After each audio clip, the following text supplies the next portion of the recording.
जनवरी 2005 में नासा की तरफ से एक अनोखा प्रोब स्पेस में लॉन्च किया जाता है। इसका मिशन ये पता लगाना था कि आखिर अर्थ पर पानी आया कहां से। डीप इम्पैक्ट नामी ये प्रोब 27 करोड़ किलोमीटर ट्रेवल करने के बाद एक कॉमेट के करीब पहुंचता है और इसी कॉमेट में छुपे थे कई ऐसे राज जिन्हें पिछली कई पूरी यूनिवर्स में सिर्फ एक ही ऐसी जगह है जहां ह्यूमन बीइंग्स जिंदा रह सकते हैं। ऐसा मालूम होता है जैसे अर्थ को इंसानों के लिए ही बनाया गया है। यहाँ वो तमाम चीजें मौजूद हैं जो जिंदगी के लिए बहुत अहम मानी जाती हैं। पानी, खाना और ऑक्सीजन। इतनी वसी और जायंट यूनिवर्स में दूसरा कोई ऐसा प्लेनेट हो या ना हो, लेकिन फिलहाल हम सिर्फ अर्थ को ही जानते हैं जहाँ पर इंसान बगैर किसी मदद के जिंदा रह सकता है। पर आज से 5 अरब साल पहले अर्थ का कोई वजूद ही नहीं था। जिस जगह पर आज अर्थ और हमारा सोलर सिस्टम मौजूद है, ये मिल्की वे गैलेक्सी का किनारा है। जब हमारा प्लेनेट नहीं था तो इसकी जगह यहाँ पर एक बहुत बड़ा बादल हुआ करता था। एक ऐसा बादल जिसमें सिर्फ मिट्टी और गैसेस भरी हुई थी। आखिर इस बादल में ऐसा क्या हुआ जो ये एक प्लेनेट में बदल गया, वही प्लेनेट जहां आज हम रहते हैं। मिट्टी और गैसेस के इस बादल को मॉलिक्यूलर क्लाउड कहा जाता है। इस बादल में डस्ट पार्टिकल्स थे जिसमें रेत, सिलिकॉन और मुख्तलिफ मेटल्स के जर्रात भी शामिल थे। इस बादल की पैदाइश मुख्तलिफ डेड स्टार्स की वजह से हुई थी। यूनिवर्स के शुरुआती वक्त में जिन स्टार्स ने अपना सारा फ्यूल जला दिया वो फट गए और फटने की वजह से उनके जर्रात आसपास यूनिवर्स में फैल गए। ये आसमान में दिखने वाले बादल की तरह नहीं, बल्कि ये कुछ ऐसे दिखते हैं जिनको हबल स्पेस टेलीस्कोप की मदद से कैप्चर किया गया था। हैरत अंगेज तौर पे ये बादल 100 लाइट ईयर्स जितना बड़ा था। यानी इसके एक कोने से अगर कोई लाइट ट्रेवल करना शुरू हो तो इसको मॉलिक्यूलर क्लाउड के दूसरे कोने तक पहुंचने में 100 साल लग जाएंगे। आसान अल्फाज में समझा जाए तो सूरज और अर्थ के दरमियान जितना डिस्टेंस है, इससे 60 लाख गुना बड़ा ये मिट्टी का बादल था। यही वो बादल है जिसमें से नए स्टार्स और प्लैनेट्स बनते हैं। और जो ताकत, जो फोर्स इस बादल में से स्टार्स और प्लैनेट्स को बनाती है वो है ग्रेविटी। जी हाँ, वही ग्रेविटी जो स्पेस में होती तो नहीं बल्कि ये जनरेट होती है। स्पेस में दो ऑब्जेक्ट्स अपनी अपनी ग्रेविटी की वजह से एक दूसरे से जुड़ जाते हैं या एक दूसरे को अट्रैक्ट करते हैं। जिस ऑब्जेक्ट का मास ज्यादा होगा उसकी ग्रेविटी भी ज्यादा होगी। मॉलिक्यूलर क्लाउड के पार्टिकल्स इसी ग्रेविटी की वजह से एक दूसरे में जुड़ते गए। जो बड़े पार्टिकल्स थे उन्होंने छोटे पार्टिकल्स को अट्रैक्ट करना शुरू कर दिया। ये पार्टिकल्स बहुत तेजी से एक दूसरे में टकराने लगे और इसकी वजह से एनर्जी जनरेट हुई जिसने गोल घूमते हुए बादल के कोर को, उसके सेंटर को गर्म कर दिया। अगले करोड़ों सालों तक ये प्रोसेस ऐसे ही चलता रहा और मॉलिक्यूलर क्लाउड का कोर बड़ा भी होता गया, ज्यादा तेज भी घूमने लगा और ज्यादा गर्म भी हो गया। और एक वक्त के बाद ये बहुत बड़ा फायरबॉल हमारा सूरज बन गया। बचा हुआ मॉलिक्यूलर क्लाउड अब इसी सूरज के गिर्द घूमने लगा।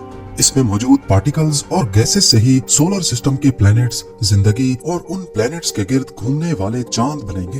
पर आखिर कैसे? ये एक मिस्ट्री थी, लेकिन अब नहीं है। मॉलिक्यूलर क्लाउड से स्टार यानी सूरज बनने के बारे में पहली बार एक हाइपोथेसिस 1700s में जर्मन फिलोसोफर इमैनुअल कांट और फ्रेंच स्कॉलर पियर साइमन की तरफ से पेश किया गया, लेकिन उस वक्त ये सिर्फ एक आइडिया था। उसके बाद 1920 और 1950 के बीच में जब टेलीस्कोप्स काफी एडवांस होने लगे तो एस्ट्रोनॉमर्स ने अपनी आंखों से स्पेस में कई ऐसे डस्ट क्लाउड्स को देखा जिसके अंदर नए स्टार्स का जन्म होता है। लेकिन इन बादलों के अंदर देखना टेलीस्कोप की मदद से पॉसिबल नहीं था। फिर 1970 और 1980 के बीच रेडियो और इंफ्रारेड टेलीस्कोप्स की इन्वेंशंस ने ये मसला भी हल कर दिया। अब डस्ट और गैसेस के इन बादलों के अंदर देखना भी मुमकिन हो गया। एस्ट्रोनॉमर्स ने इंफ्रारेड टेलीस्कोप्स की मदद से मॉलिक्यूलर क्लाउड्स के अंदर नए स्टार्स को बनते हुए देखा। इससे ये साबित हो गया कि नए स्टार्स मॉलिक्यूलर क्लाउड्स के अंदर ही जन्म लेते हैं और बादल के बचे हुए पार्टिकल से बाद में प्लैनेट्स बनते हैं। पर यह प्रोसेस शुरू कैसे होता है, पहले इसके बारे में कई आइडियाज फ्लोट किए गए, लेकिन फिर मार्च 2003 में इंटरनेशनल स्पेस स्टेशन में एक एक्सपेरिमेंट किया गया जिसने सदियों पुराने इस सवाल का जवाब दे दिया। एस्ट्रोनॉट डॉन पैटिट आईएसएस में मौजूद मुख्तलिफ चीजों के साथ एक्सपेरिमेंट करके ये देखना चाहते थे कि ये चीजें स्पेस में कैसे बिहेव करती हैं। उन्होंने पानी के बबल्स बनाए और उसके अंदर डिसॉल्व होने वाली टेबलेट्स को डाला, रंगीन पानी की भंवरें बनाई और एक प्लास्टिक बैग में नमक डालकर उसे स्पिन किया। इन एक्सपेरिमेंट्स का मकसद वैसे तो कुछ और था, लेकिन उनके आखिरी एक्सपेरिमेंट ने सदियों पुराने सवाल का जवाब दे दिया। जब नमक को प्लास्टिक बैग में डाला गया तो थोड़ी देर के बाद सॉल्ट पार्टिकल्स एक दूसरे के साथ चिपक गए, क्योंकि स्पेस में ये पार्टिकल्स एक दूसरे को अट्रैक्ट करते हैं।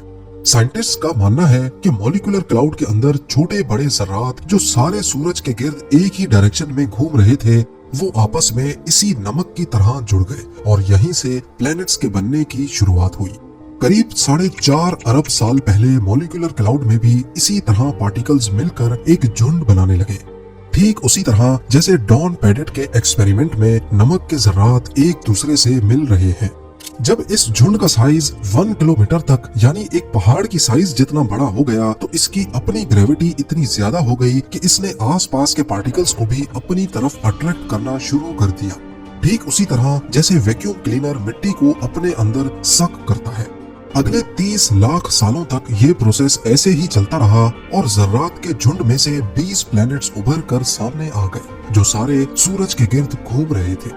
अब क्योंकि ये 20 प्लैनेट्स काफी बड़े हो चुके थे, इसी वजह से इनकी अपनी ग्रेविटी ने ऑर्बिट के दौरान एक दूसरे को अपनी तरफ अट्रैक्ट करना शुरू कर दिया और आखिरकार इनकी आपस में टक्कर होने लगी। हर एक टक्कर में 2 प्लैनेट्स ने आपस में मिलकर एक बड़ा प्लैनेट बना दिया। वक्त के साथ साथ इन टक्करों की वजह से सोलर सिस्टम में जहां पहले 20 प्लैनेट्स थे, वो अब सिर्फ चंद प्लैनेट्स ही रह गए, जिसमें वीनस, मरक्यूरी, मार्स और हमारा अर्थ भी शामिल है। पर ये अर्थ उस वक्त ऐसा नीला और जिंदगी से भरपूर नहीं था, बल्कि ये कोलिजन्स की वजह से आग बगोले की तरह काफी गर्म था। एस्ट्रोनॉमर्स का मानना है कि अर्थ को इस मकाम तक पहुंचने में करीब 3 करोड़ साल लगे थे। उस वक्त अर्थ का टेम्परेचर 5000 डिग्री सेल्सियस के करीब था, यानी अगर इस पॉइंट पे यहाँ कोई लिविंग ऑर्गेनिज्म आ भी गया तो ये सेकंड से भी कम टाइम में भाप बनकर खत्म हो जाएगा।